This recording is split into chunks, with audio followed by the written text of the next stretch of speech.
We'll move forward then. So, Gio, take it from here.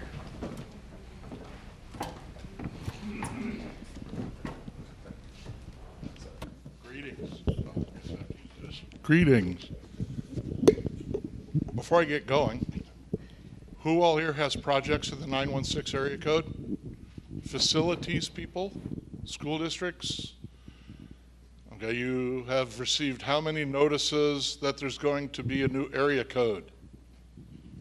Thank you. Please make sure that you reprogram your fire alarm dialing systems so that when they go out, they don't get a high. You must dial a 1 before you do this number, okay? Just a hint for you, probably got to do it to your intrusion systems as well. So, as Jim said, we had the plan review staff come up with some common issues where they tend to have to make comments. And when we have to make comments, it certainly slows down your project. And our goal is to help you get an approval. We don't want to slow the project down. So these areas up here on the board are kind of the target areas they highlighted. The project description, the determinations for height and story and allowable area, the methodology for your fire resistance rated construction and how it's detailed, how you're treating exterior projections with in relation to the fire separation distance, and that's mentioned because under the 2016 code, remember there was a change. Multiple buildings on one site. As we all know, our campuses are getting more and more crowded and they need more space. When you, the designer, utilize the 50312 provisions to call multiple buildings one, what impacts are being presented to us? And of course, the infamous 3-component egress system and how it's treated. And lastly, what we deal with when we're dealing with the documentation for our fire protection systems, fire alarm systems, fire sprinkler systems. Maybe you have to have real kitchens, so you're going to have pre-engineered fire suppression for your kitchen hoods and things of that nature. So the project description, the scope of work, really kind of important. I was talking at lunch with somebody that we're in a trend now where things are rather broad. Hi, here's my project description, modernization of 2-story building. Okay, but that's really not telling me anything. It doesn't tell me what you're doing. Are you changing the use? Are you changing classrooms to labs? Are you what are you doing? So you really want to be add a little more explanation into what's going on, because it helps us. What you're doing is you're setting the tone for the review. You're telling us a story. Like any good story, if you don't load it up in the front and the characters get lost halfway through the story, the ending is really kind of junk. So remember, you're telling us a story. Be accurate and be thorough. Be consistent with the project intent. I've had project descriptions say one thing, you open it up and it's totally different to what's being reflected on the drawings. Indicate the campus designation. Now, this isn't really something in the code analysis or the project description, but it's important information we need to have. First of all, whether or not the campus is existing or new. And everybody here knows the definition of a new campus, correct? Anything constructed on or before July 1, 2002, correct? Existing campus, even if I bulldoze it to the ground and I build anew, it is still an existing campus, okay?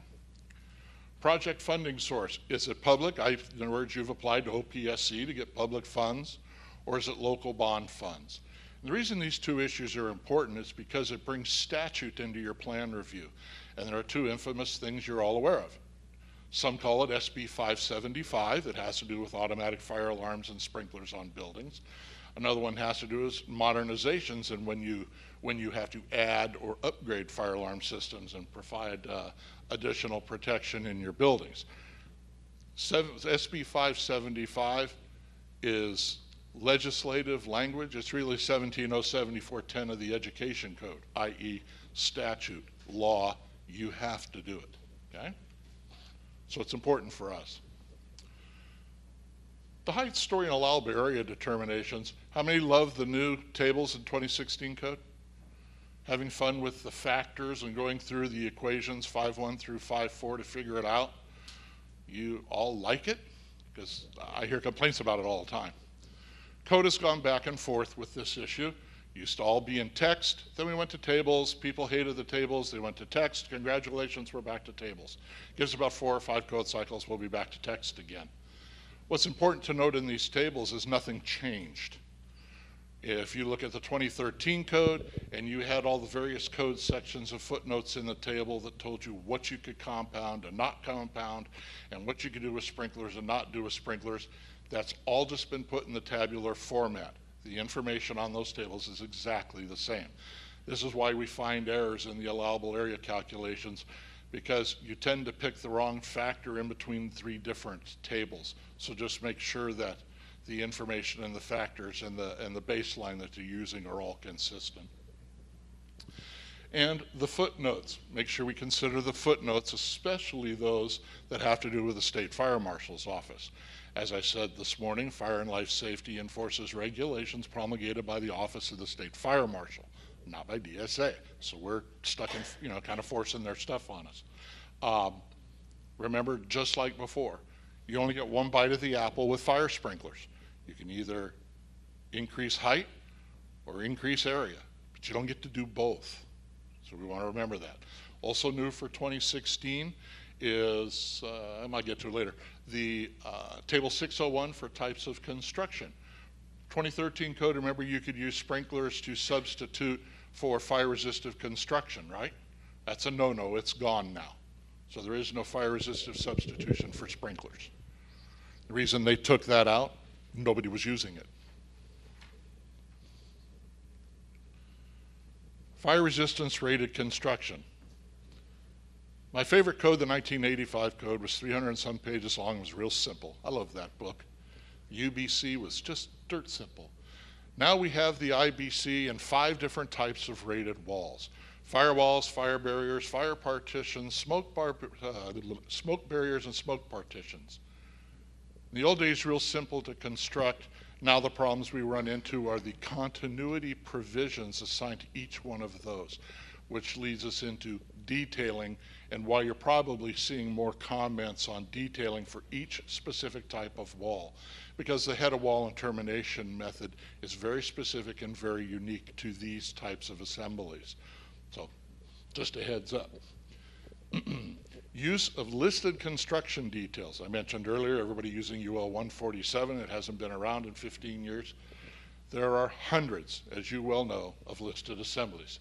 And you all know how to find them real easy, correct? You open up the big book. Remember that that big orange and white book is only as good as the day it was printed.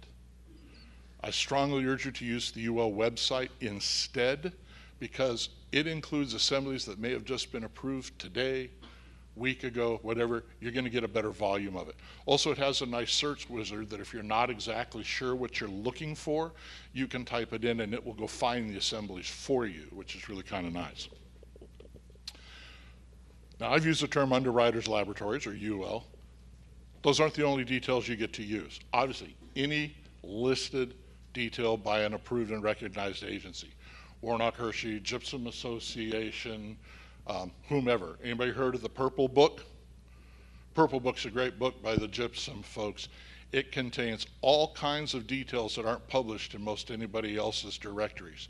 The only caveat to using these details is it must be accepted by you and certified on the drawing as meeting the intent of the code. I believe it was Greg, if you stand by, I believe it was Greg who had a question that may have come to him a few weeks ago, sorry if I'm wrong, from a designer calling saying, I'm having a problem. The plan check comment says provide a detail for intersecting rated walls. And I'm not sure if it came in. If you look, there is no such detail. Intersecting walls aren't tested that way. However, that Purple Book does have details for that condition. And you can use those. We do accept them. So if somebody on your plan review, if your plan reviewer is telling you, no, we only accept X, Y, and Z detail, let me know and we'll get it corrected, because you can use recognized details. And lastly, manufacturer's installation details are real important, especially when our fire resistive assemblies are using proprietary components. If they're using proprietary components, remember, you don't get to change them. They've got to be put in exactly that way. Now, exterior projections are pretty unique. The problem we were having at plan check is really how the measurement from the fire separation fire separation distance is being applied. We oftentimes found that the design plan showed the dimensions being measured from the building towards the assumed property line or real property line. Code is very specific. You measure from the line back to the exterior wall. Why do we do that? We do that because at certain distances, things start to happen to your building. I'm sure if you scroll down through the combustible projection section, it's going to tell you if you're within 5 feet of the fire separation distance, all of a sudden your projection now has to be protected by 1 hour rated construction, right? So if you measure from the line back towards the building, you're going to start knowing where all of a sudden your design has to change and you have to incorporate rated elements into that projection. So it's important you go line to the building. Multiple buildings considered as one. Always a unique problem. Remember, when you use this application, which is 50312, it does have a companion section, 705.3, in the fire resistance section. Remember that for multiple buildings used as one, the most restrictive provisions for each building under consideration apply.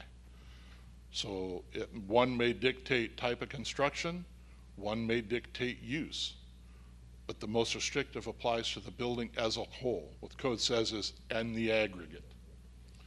Location of the new building or any buildings proximal to existing buildings. It's real important that placement of that building be looked at. Code does not allow you to place a new structure adjacent to an existing building such that the parameters of the existing building are placed in jeopardy. And what do I mean by jeopardy? You place a building in a side yard that was approved and utilized for allowable area calculations on that existing building, and now you just eliminated that side yard. Now the existing building is no longer compliant. Or you place that building close enough where now that existing building needs to have a 1 hour exterior rated wall. Or maybe it has to also include protected openings.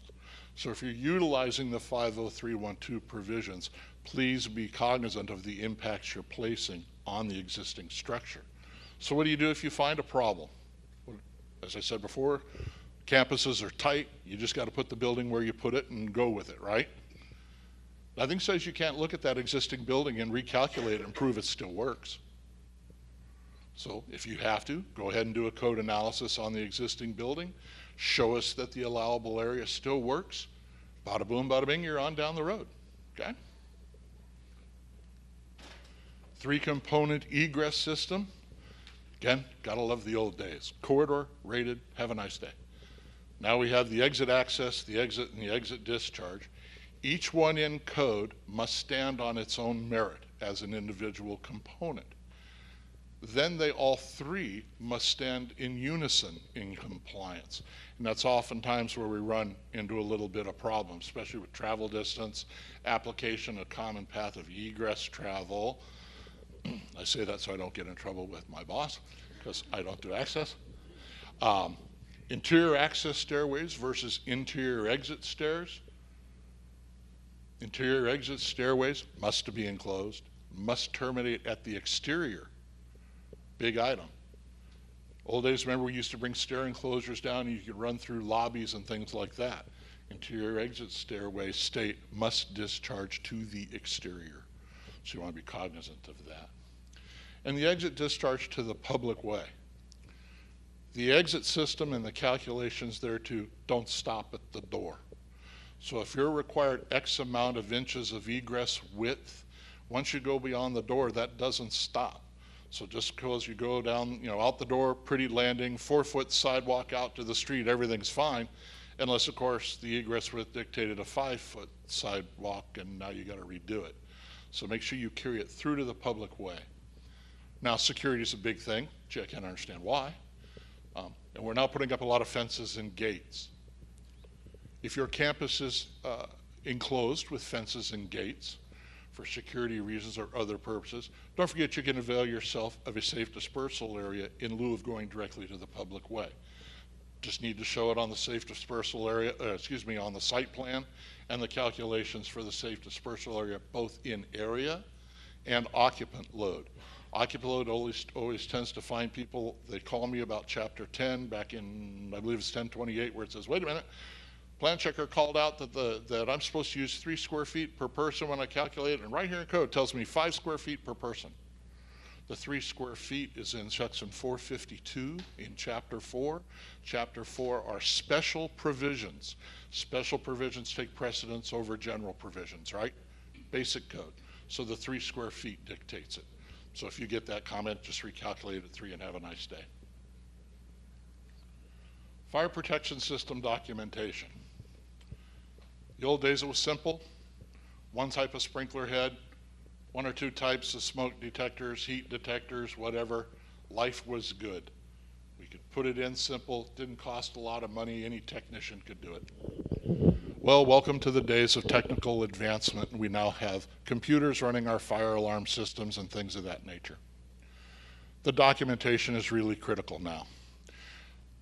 The manufacturer's installation criteria vary so much that there is no one standard layout. Depending on the equipment you use, you're going to have to accommodate it accordingly. So you want to make sure your fire protection design consultants are incorporating the most current documentation and that it is in fact complete. I don't like getting cut sheets for components that say page 1 of 4, and I don't have 3 and 4 and don't know what else is there. So please make sure it's, consistent. Hydraulic calculations for sprinkler systems. We don't find a lot of problems on these, but it is important that you ask your consultant to verify in fact that what they're presenting to us in the calculations is actually what's on the plans. Because if any of you aren't familiar with how they design a system, pretty much you lay the system out, plug in the information, see if it works. If it doesn't work, you start changing pipe. Problem is when you change the pipe on the drawing, it doesn't mean somebody actually remembered to go back into the hydraulic calculation they started with and re-enter the new pipe you just changed. So the hydraulic calculations and the plans don't match. And that's generally where we run into our biggest problem in sprinkler systems like that. The consultants should be familiar with our publications. They're there to help them. Bulletin 1502 for water supply and fire flow. PLO 901 and 1001 have to deal with who can design and what needs to be in the designs. IRS 212591 and F1 for the infamous EVAC alarm systems provide guidance, as well as our guidelines 1 and 2, which tell them what we need to see on the drawings. And you've heard it talk up here earlier about use the DSA3. It'll tell you what to make sure is in your project submittal so it's complete. Really, these guidelines will help your consultant out to make sure we have everything we need to review those. So, any questions? None? I like it. So I just want to make sure, no questions. So you're all happy with the carbon monoxide detection requirements and don't have an issue, right? I didn't see any hands, so you must be, out of 4 regional offices, the only ones, okay? Remember, our goal is to work collaboratively with you. You've heard Jim, Chet, and others say, if you've got a problem, call the regional office, talk to the supervisor. If you've got something going on or a problem or design condition that you just can't get away from, hey, we're here to help you. Our goal is to get you approved, get you out the door, make the school district happy, make you happy. Preliminary reviews, you aren't limited to just one. If you've got an issue, call the FLS supervisor and say, hey, we had a meeting, something's come up, can I come in and talk about this issue? You ask Tim, his staff, no problem whatsoever. Again, our goal is to help you. I want to thank you very much for showing up today.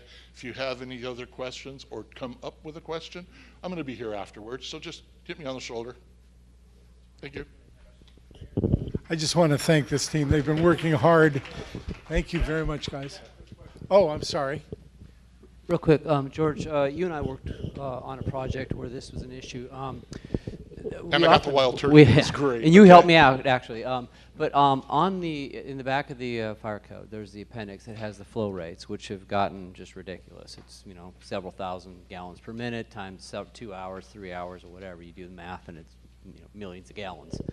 On that, have you found that the water companies are now up to capacity? Are they aware of it? Are you finding that you have sites that are? Is that something we should be aware of as we're designing these things, or are you? I can't control the water companies that are regulated by the But in general, PUC. have you found that they've caught up with the code? The tables were predicated on the old insurance ISO rating tables actually done by the Bureau of Fire Underwriters way back when.